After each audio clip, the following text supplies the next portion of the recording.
प्रत्येक व्यक्ति अपने जीवन में कुछ लक्ष्यों को निर्धारित करता है जिससे वह अपनी योग्यता और अपनी प्रगति की परख करता है। यदि लक्ष्य हासिल नहीं होते हैं तो वह अपनी कमियों को देखता है, उसमें सुधार करता है।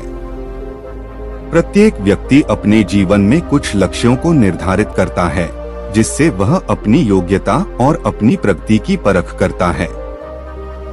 यदि लक्ष्य हासिल नहीं होते हैं तो वह अपनी कमियों को देखता है, उसमें सुधार करता है और फिर उन लक्ष्यों को हासिल करने की कोशिश करता है। कई लोग अपने लिए लक्ष्यों को निर्धारित करते हैं और उसको पाने के लिए रणनीति भी बनाते हैं, लेकिन वे असफल होते हैं। जागरण अध्यात्म में आज हम भगवान बुद्ध से जुड़ी एक प्रेरक घटना के बारे में बता रहे हैं, जिसमें आपके लिए एक संदेश है। भगवान बुद्ध को जब ज्ञान की प्राप्ति हो गई तो फिर वे संसार को उस ज्ञान से आलोकित करने निकल पड़े।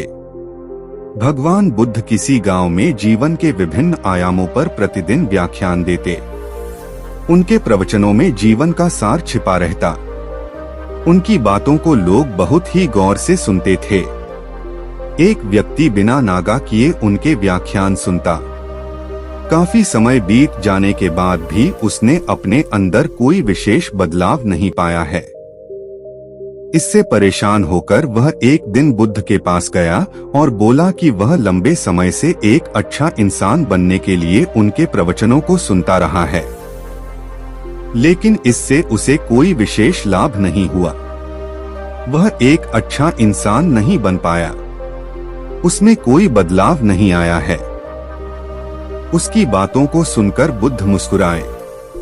उन्होंने उसके सामने उसके गांव का नाम, वहां तक की दूरी, वह वहां कैसे जाता है आदि जैसे प्रश्नों की झड़ी लगा दी। जब बुद्ध ने उससे कहा कि क्या वह यहाँ से बैठे बैठे अपने गांव पहुँच जाएगा, तो वह झुंझला गया। उसने कहा कि ऐसा तो बिल्कुल भी संभव नहीं। उसे वहां तक पहुँचने के लिए पैदल चलकर जाना ही होगा। इस पर भगवान बुद्ध ने कहा कि अब आपको अपने प्रश्न का उत्तर मिल गया होगा। यदि आपको अपने गांव का रास्ता पता है, लेकिन इस जानकारी को व्यवहार में लाए बिना वहां नहीं पहुंचा जा सकता है। उसी प्रकार यदि आपके पास ज्ञान है और आप इसको अपने जीवन में अमल में लाए बिना एक बढ़िया इंसान नहीं बन सकते। ज्ञान को अपने व्यवहार में लाना आवश्यक है। इसके लिए आपको दृढ़ निश्चय के साथ निरंतर प्रयास करना होगा। ज्ञान को व्यवहार में लाए बिना लक्ष्य की प्राप्ति नहीं की जा सकती है।